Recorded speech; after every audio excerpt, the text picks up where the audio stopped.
Bonjour à toutes et à tous, bienvenue sur le plateau du Buzz TV. Nous sommes ravis de vous accueillir. Bonjour Damien. Bonjour Sarah. Ça va bien? Super, merci. Aujourd'hui, nous accueillons sur notre plateau une journaliste spécialiste du ballon ovale qui est devenue l'un des visages phares de TF1 cette saison. On est ravis de l'accueillir sur ce plateau. Bonjour Isabelle Iturburu. Bonjour. Bonjour Isabelle. Bienvenue. Alors depuis le 2 septembre dernier, vous présentez 50 minutes inside chaque samedi sur TF1. Vous avez succédé à Nikos Aliagas, on va y revenir, mais en ce moment, vous couvrez surtout la Coupe du Monde du rugby. Le prochain match des Bleus, c'est demain. Oui. Les Bleus affronteront l'Uruguay. Ça se passera à Lille, au stade Pierre-Mauroy. Alors comment vous les sentez, là, nos Bleus? Quels sont les enjeux de cette rencontre? Je les sens très très bien. De toute façon, je les sentais bien et j'ai passé l'été à donner mes pronostics et à n'avoir peur que du premier match qu'on a gagné presque, j'ai envie de dire presque facilement, parce qu'évidemment c'était dur, mais justement dans cette difficulté-là, on n'a pas la sensation qu'on était face à une des meilleures équipes du monde. Donc du coup, j'ai envie de vous dire que je les sens très très bien. Maintenant, on fera attention au moment d'écart, mais voilà, je me dis que là, en plus on a une poule pour le coup confortable. L'Uruguay, c'est une équipe valeureuse, mais c'est quand même vraiment un cran en dessous. La Namibie, c'est 3 crans en dessous. Il restera l'Italie. Et heureusement qu'il reste un match un petit peu plus dur pour un peu challengeant pour les. Mais bon, on a passé le plus dur, oui, c'est ce que vous nous dites. Des poules, hein, après, le quart de finale, on en reparlera. Et donc on a nos chances pour une victoire finale. Mais oui. Bon, ça c'est une bonne nouvelle. Voilà, c'était déjà le cas cet été, on pouvait le dire. Encore une fois, ce qu'ils nous ont montré sur le premier match, ça renforce et ça confirme toutes les bonnes choses qu'on pense d'eux. Bon, on sera peut-être champion du monde. C'est la bonne nouvelle du jour. On va continuer cet entretien avec vous, Isabelle Iturburu, juste après les news médias de Damien Canivez.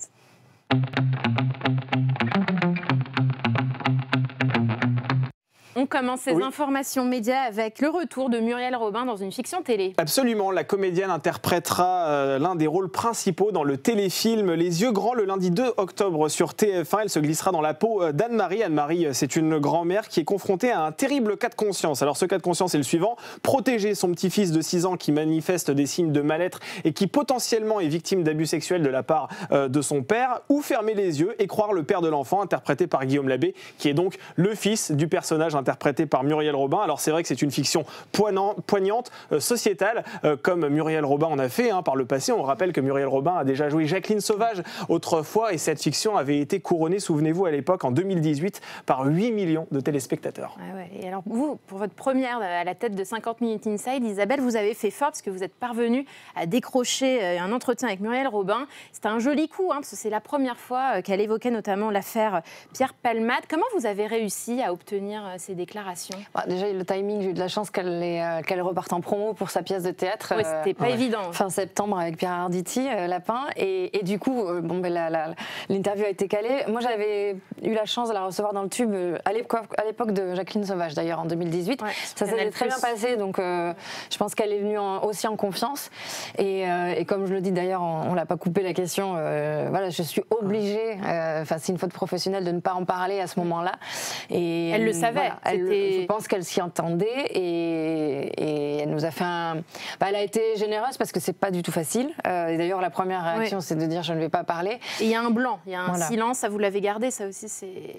Moi, je voulais retranscrire la tension qu'il y avait à ce moment-là, et aussi ça explique beaucoup de choses. Des fois, le silence explique plus de choses que le reste, et on comprend déjà tous ces mois qu'elle a dû vivre.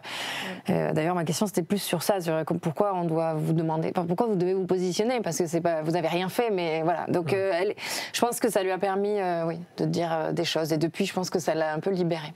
Et elle n'a pas demandé de coupe ou de choses comme ça? Non. Non, elle était, je pense qu'elle a été dans le contrôle aussi, elle, donc elle a assumé. On poursuit ces informations médias, Damien, avec les confidences de Philippe Risoli. Oui, l'ancien animateur du Juste Prix, qui était d'ailleurs à votre place la semaine dernière, a donné quelques détails supplémentaires sur l'arrêt de son émission, de son jeu quotidien qui était diffusé à la mi-journée sur TF1. Il a affirmé que jusqu'en 2001, il gagnait des sommes d'argent très importantes à la télévision, mais qu'après son éviction, il a dû s'inscrire à Pôle emploi. Alors ce qui est intéressant, c'est qu'il raconte que les autres allocataires l'interpellaient en le voyant arriver pour lui demander accessoirement ce qu'il faisait là. Alors il revient aussi sur l'échange avec la conseillère de Pôle emploi qui vaut, c'est vrai, un petit peu son pesant d'or, au cours duquel il donne la somme d'argent qu'il a perçue. Quand je donne le chiffre à la dame en face de moi, elle me regarde et me dit que j'ai 23 ans de carence avant de toucher quelque chose. Voilà ce qu'il a déclaré sur le plateau Touche pas à mon poste. Isabelle, vous avez peur du lendemain? Est-ce que ça fait peur? Alors là, vous êtes au devant de l'affiche, vous êtes peut-être à l'apogée de votre carrière, hein, on verra quand on fera le bilan plus tard, mais est-ce qu'on a quand même peur? On se sent sur un siège éjectable? Oui et non. Moi, je pars du principe que c'est un petit bonus, alors qu'il dure depuis 14 ans maintenant, c'était pas du tout prévu. Du coup, depuis le début, en fait, je me dis ça va s'arrêter forcément, et voilà, profite. Et du coup, je vous cache pas que quand j'ai pris cette décision de changer, c'est plus la peur d'une maman ou de quelque chose de très matériel. Moi, je viens d'une famille très modeste, et c'était plutôt ça, mais par contre, pas du tout peur que la télé s'arrête et que je doive reprendre une vie plus tranquille et un métier plus classique. Ah non, parce qu'à la base, j'ai fait des études pour ça. Donc je sais que demain j'aurai autre chose à faire. Alors après, ce sera géré. Peut-être c'est le manque d'adrénaline. Je nous compare avec des sportifs de haut niveau. Souvent, ils ont du mal à gérer voilà, ce manque d'adrénaline. Il faut trouver d'autres endroits, d'autres passions pour le trouver. Mais en dehors de ça, non, j'ai pas du tout peur. Et je crois que c'est tant qu'on n'a pas cette peur-là, je pense qu'on est assez frais et assez spontané. Dès qu'on commence à calculer, c'est compliqué. C'est le début de la fin. On termine ces informations médias, Damien, avec le chiffre du jour 5,7. Ben là aussi, justement, c'était le début de la fin, puisque c'est en millions le nombre de téléspectateurs qui ont pleuré la défaite de l'équipe de France hier face à l'Allemagne. Cela représente 29% de part d'audience. Isabelle, on sait que le rugby, c'est votre dada, mais est-ce que vous regardez le foot aussi? Je fais partie de ce grand public qui regarde le foot dans les grandes compétitions, l'équipe de France, la finale de Ligue des Champions, voilà. Mais je ne suis pas une supportrice de football de club. Ça veut dire que vous n'animerez pas, par exemple, le match de l'Euro de football qui potentiellement pourrait arriver sur TF1 au moment de l'Euro On n'en a pas du tout parlé. Pas encore. Et je ne verrai pas forcément le lien. En tout cas, je sais que je suis venue là parce que je crois que ça c'est compris que j'aime le rugby. Absolument. Je crois qu'on l'a plutôt compris. Et du coup, une vraie logique. Non, on m'a absolument pas parlé de foot ou d'autres choses dans le sport. C'était la Coupe du Monde de rugby et du divertissement. Bon, et nous aujourd'hui, on va parler rugby, entre autres, dans l'interview du Buzz TV avec Isabelle Iturburu.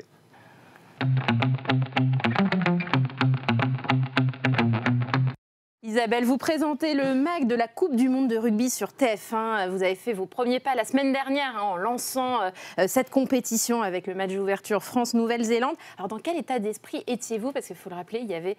Alors, vous ne le saviez pas à ce moment-là, mais il y avait quasiment 16 millions de personnes face à vous. Pendant le match, il y avait 16 millions, il y en avait 10, ce qui est déjà pas mal. C'est déjà pas mal. Non, mais...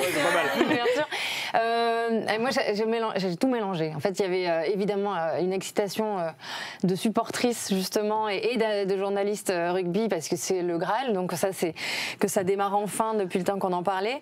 Il y avait une énorme appréhension, plus les jours arrivaient, surtout sur la partie lancement avec Anne-Claire Coudray, parce qu'autant le MAG, c'est vraiment quelque chose que je fais depuis 14 ans, autant j'ai fait du Infosport, c'était rigolo, parce que cet exercice-là, je l'ai fait des centaines de fois, de commenter des cérémonies qui durent, et de meubler, mais bon, il n'y avait pas grand monde qui regardait. On était là, nous. On était là, Isabelle. Oui, si quelque chose passe, c'est pas très grave. Là, il faut être irréprochable. Et il faut essayer c'est très dur de communiquer vraiment l'émotion qu'il y a au stade. Dans le stade. D'ailleurs, il y en a qui doivent être frustrés, mais non, il y avait un mélange de plein de choses. Mais c'est vrai que dès que ça a démarré, c'était d'une fluidité. On a juste kiffé, en fait, c'est le mot. Même Anne-Claire, qui est la pauvre habituée à des choses des fois un peu plus lourdes, d'ailleurs, le lendemain, avec le drame au Maroc. Bien sûr. Et elle me dit, c'est vrai que le sport, c'est une chance, ça fait du bien aux gens. Et ça fait... Et par rapport à cette audience, est-ce que vous avez senti que votre notoriété avait pris une autre dimension? Est-ce qu'on vous arrête plus souvent dans la rue? Est-ce qu'on fait des selfies à l'appel maintenant? Pas encore, non, c'était à l'école, à la maternelle en plus, donc ça, c'est dans le de ma fille, où lundi matin, effectivement, et les parents, et les enfants, mais les parents qui savaient que je faisais ça depuis 15 ans, mais qui regardaient absolument pas le top 14. Et du coup, là, m'ont vu. Donc, on t'a vu à la télé? Oui. Ils se sont dit, c'est bon, elle ne nous a pas menti. Vous avez fait un tabac à l'école maternelle. Voilà. Et les petits qui se mettent au rugby, c'est mignon, ça. C'est top. Et alors, la cérémonie d'ouverture de la Coupe du Monde a été très commentée, voire critiquée. On dit qu'elle était trop cliché, peut-être trop rétrograde. Qu'est-ce que vous en avez pensé, vous, à titre personnel? Moi, je suis bon public, mais dans le bon sens du terme, déjà, de base. Je reconnais déjà le travail. J'ai beaucoup de mal avec les gens qui critiquent assez systématiquement. que ça n'ait pas plu ou que certains auraient voulu autre chose, de toute façon, on l'a découvert, on a tous découvert. Moi, j'avais vu les répétitions la veille, j'ai vu quand même, grâce à ces répétitions, le travail que c'était. Il y avait beaucoup de gens qui étaient là juste pour le plaisir. Et enfin, je pense même à Jean Dujardin, c'est un vrai amoureux du sport, un vrai amoureux du rugby. Et quand on connaît l'ADN du rugby, on a beau vouloir que ça brille, que ce soit moderne. Il y a un moment, c'est ça le rugby. Donc, années 50 ou pas, c'est ça. Et moi, du coup, ça ne m'a pas choquée. Ça correspondait bien à la planète rugby, en fait, cette cérémonie d'ouverture. Et aux étrangers, il faut penser à tout le monde, il n'y a pas que nous. Là, c'était pour comment la France peut briller aux yeux des supporters étrangers.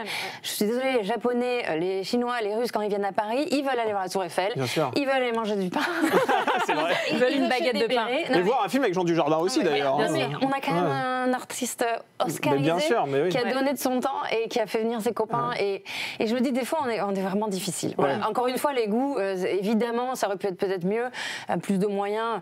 Mais moi, j'ai trouvé ça joli et limite romantique.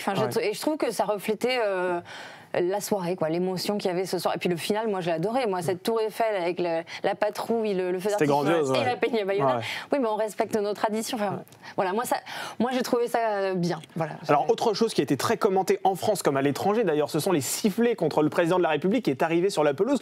Vous avez réagi comment quand vous avez découvert ça? Vous vous êtes dit, c'est incroyable que dans un stade de rugby, on agisse comme ça, sachant que c'est pas dans la culture du rugby, je crois. Si, je peux vous assurer qu'à chaque finale de top 14, quel que soit le président, quand il descend, saluer c'est très souvent le cas. Ah d'accord, je savais pas, c'est intéressant. Non, c'est pour ça, moi j'avais pas à réagir, on n'avait pas à commenter ça. Certains vous entendiez, vous auriez dû le commenter. Bah non, en fait, on l'a tous entendu, on l'a pas caché. Je pense qu'il sait il connaît sa cote de popularité, il sait ce par quoi les Français traversent dans ce pays. Pour moi, c'était juste le président et c'est logique qu'il vienne lancer la Coupe du Monde dans son pays. Et voilà, il n'y a eu rien de caché, mais on va commenter ça. Enfin, c'est quelque chose de gai, de joyeux. Bien sûr, c'est un peu leur propos. Mais ça ne me choque pas non plus. Mais je peux comprendre que des gens aient envie de passer un message à ce moment-là. Donc voilà, chacun. C'est l'occasion ou jamais, c'est sûr. Oui, voilà, ils ne sont pas souvent face à lui. Et on l'a entendu. Effectivement. Alors, je l'ai dit en introduction, vous êtes l'un des visages phares de TF1 et de ce mercato télé qui a animé la fin de saison. Alors, nous, on voudrait savoir comment s'est effectué ce transfert en coulisses de Canal+ à TF1. Est-ce que c'est la Une qui est venue vous chercher? Comment ça s'est passé? Oui, c'est la Une. Ah oui, ça, déjà, je vais tout de suite le dire. Moi, j'étais bien. Vous n'avez pas envoyé une lettre de motivation et un CV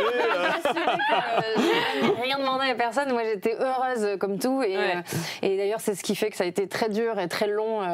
Et une décision vraiment vous avez pris votre temps pour prendre difficile cette à prendre. Ah oui, j'ai pris beaucoup de temps, donc je m'en excuse auprès de tout le monde. Mais c'était pour moi, encore une fois, je resitue, je ne devais pas faire ce métier, je l'ai fait pendant 14 ans dans les meilleures conditions à Canal+. Je parle souvent de famille, mais moi c'est la même équipe qui était là quand j'ai démarré et qui était encore là quand je suis partie, au rugby en tout cas. Donc en plus, voilà, j'étais à Canal, mais dans un service qui est très famille, donc ça c'était dur. J'aimais vraiment profondément ce que je faisais, j'avais aucune raison, on me dit souvent il y avait un besoin, j'avais aucun besoin de partir. Maintenant TF1 c'était la 3e fois du coup qu'il venait me proposer de les rejoindre et entre-temps la stratégie de Canal+ a changé et c'est super normal, c'est vraiment une plateforme aujourd'hui et du coup je savais qu'en dehors du rugby je pense j'aurais pas pu faire énormément d'autres choses et c'est la seule chose qui a vraiment penché mais qui a mis beaucoup de temps. C'est la 3e fois que vous dites que TF1 vous a sollicité, ça veut dire que vous aviez refusé les 2 fois précédentes. Pour quelle raison? C'était peut-être trop tôt? Pour tout ce que je viens de dire déjà j'étais à la fois hyper heureuse. Donc la première fois c'était très tôt donc pour moi il n'y avait aucune raison que je parte je venais d'être nommée à la tête du rugby, c'était je pense 2011 puisque c'était une Coupe du Monde. Des projets excitants qui étaient voilà, et puis j'avais pas du tout envie de faire de la télé en fait, avec un grand T, donc au contraire c'était ça, oh non pas du tout, je ne veux pas, je suis bien, je suis tranquille, personne ne me voit.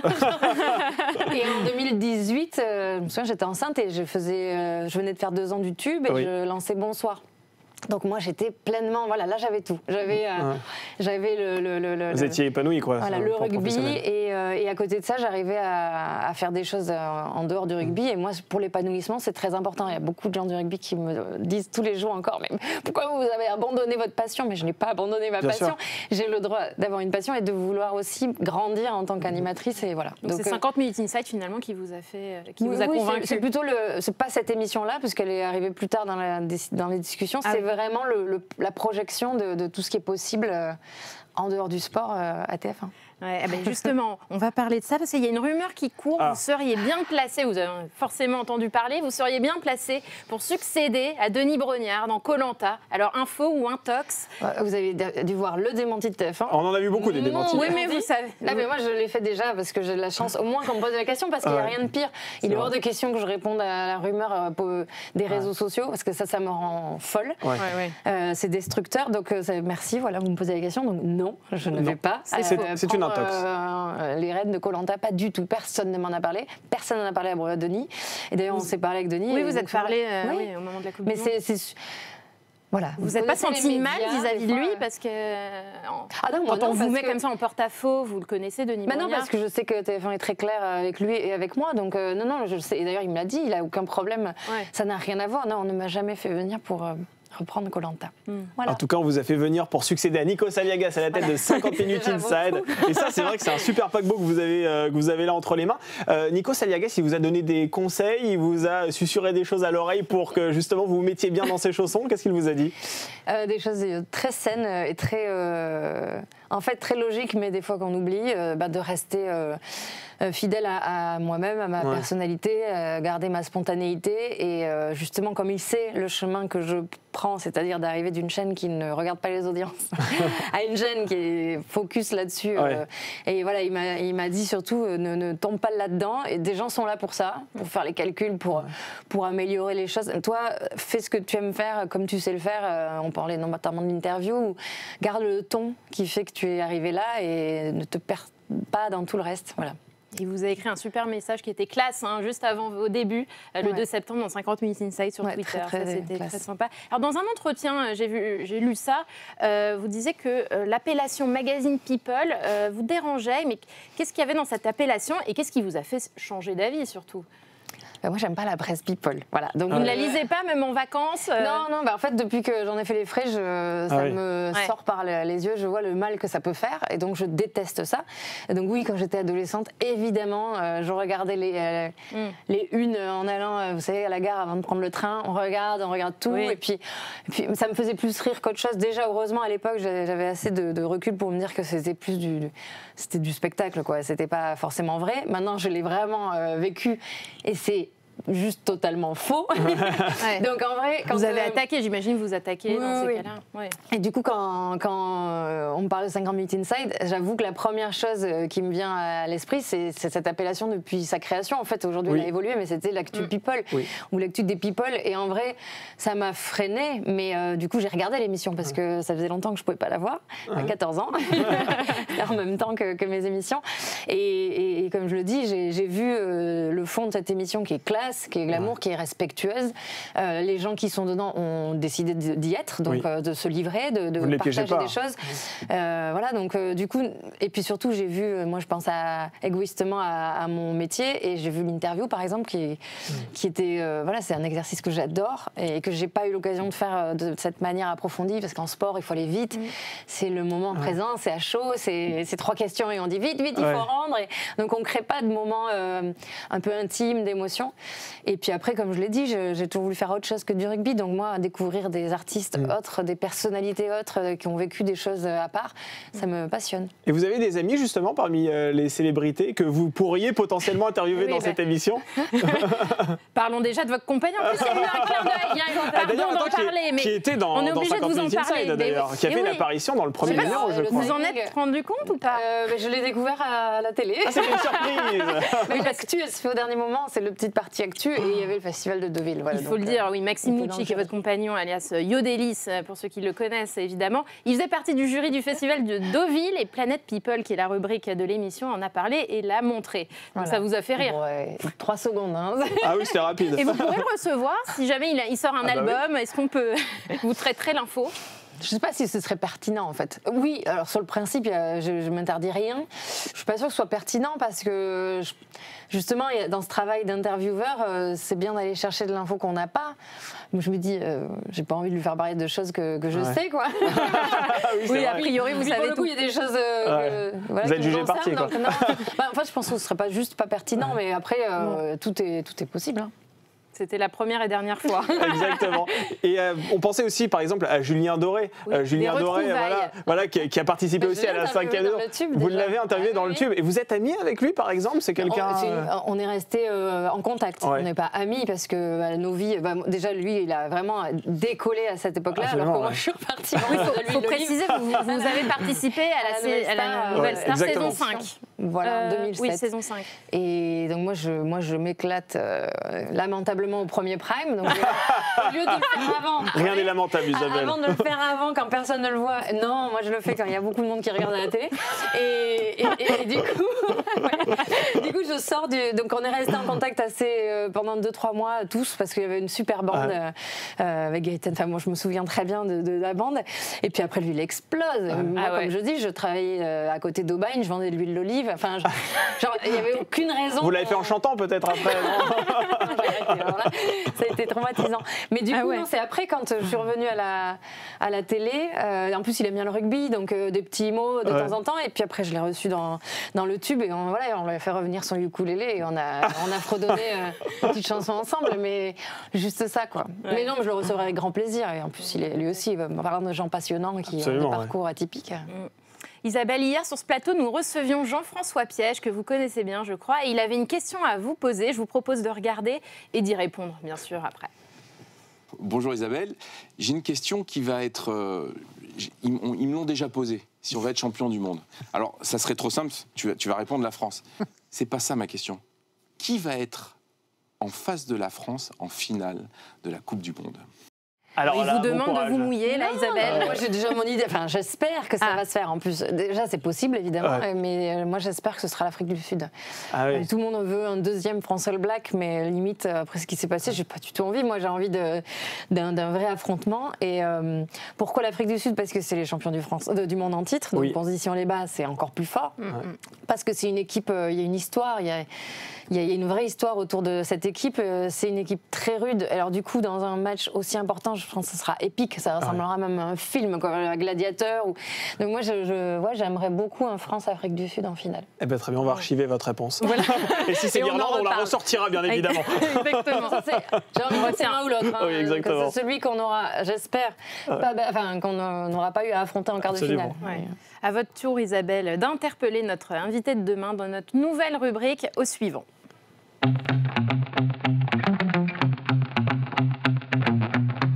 Ce jeudi 14 septembre, nous recevrons Dominique Rizet, spécialiste police-justice de BFM TV. Il apparaît également dans Faites entrer l'accusé. Déjà, êtes-vous friande des faits divers, fascinée peut-être par cette rubrique? Bon, j'avoue que vraiment, dernièrement, je ne regarde pas beaucoup la télé. Mais oui, ça fait partie des émissions que je regardais et en replay. C'est très bien fait. Puis alors, sa voix, voilà. Ah oui, c'est vrai que c'est passionnant. Alors, c'est vrai qu'on vous présente comme une passionnée de rugby, mais vous êtes surtout une journaliste avant tout. Si demain, une chaîne d'information vient vous solliciter, je pense à LCI qui fait partie du groupe TF1, est-ce que vous seriez disposé pour y participer? Juste participer. Voilà, pour y participer ou pour y animer une tranche, métier, par exemple. Donc, oui, moi, le journalisme, plus que l'animation, j'adore ça. Et oui, le plus tard possible, j'ai envie de dire, parce que quand même, quand on sort du sport, c'est tellement, on en parlait tout à l'heure, joyeux, gai, il y a rarement des gros soucis. Et je me dis, passer ces journées à raconter des histoires très lourdes, parce qu'il y en a beaucoup, malheureusement, l'actu, elle est plutôt négative. Donc voilà, après, le faire, oui, c'est totalement possible. Et une chaîne info vous a déjà sollicité? Non. Pour les rejoindre? Non. Juste F, les meilleurs. C'est ça. Et alors, comme Dominique Rizet, vous êtes passionné par votre matière, le rugby. Comment elle est née, cette passion? C'est quoi votre premier souvenir autour de ce ballon ovale? Je le raconte souvent ces derniers temps. Donc, c'est la demi-finale, France-Nouvelle-Zélande, on y revient, en 99. Voilà. C'est le premier match que j'ai regardé en entier. Mon père a eu du nez là, de me forcer un petit peu la main, parce que jusque-là, je voyais des petites bribes de match et je trouvais ça tellement compliqué. Et il a suffi d'un match. C'est pour ça que je rassure tout le monde là, quand on me dit on ne comprend pas les règles. Rassurez-vous, je ne comprenais aucune règle quand j'ai regardé ce match. Mais la beauté du scénario, des joueurs, de l'exploit, des physiques, et là, je parle pas des beaux mecs, je parle de voir à l'époque Dominici tout petit face à John Alomou, mais c'est Dominici qui gagne son duel. Enfin, il y a quelque chose, on parlait de gladiateur, il y a quelque chose c'est épique, c'est une épopée. Voilà, moi j'adore, et du coup j'ai adoré ce sport à partir de ce match-là, et c'est après que du coup je me suis plus intéressée, j'en ai vu plus, et c'est comme tout. Mais même le foot, moi quand j'ai commencé à commenter du foot, je connaissais pas le foot, et en fait plus on en regarde, plus on comprend, c'est une culture générale en fait. Donc rassurez-vous, il suffit de tomber dans la marmite et après c'est bon. Alors déjà que Sarah vient de comprendre enfin le hors-jeu au football. J'ai encore un peu de boulot. J'ai encore un peu de boulot. J'avoue. À votre tour, Isabelle, d'interpeller Dominique Rizet. C'est sur la caméra à votre droite. C'est à vous. Bon, on va rester dans la politique parce que moi c'est la question que je me pose souvent quand j'interviewe des artistes ou des sportifs qui sont pas mal au niveau langue de bois, mais là je me dis comment on fait, et vous y arrivez bien, c'est quoi le secret pour contourner la langue de bois? Oui, bonne question. Bonne question. Ouais. La communication aussi, c'est toute une question.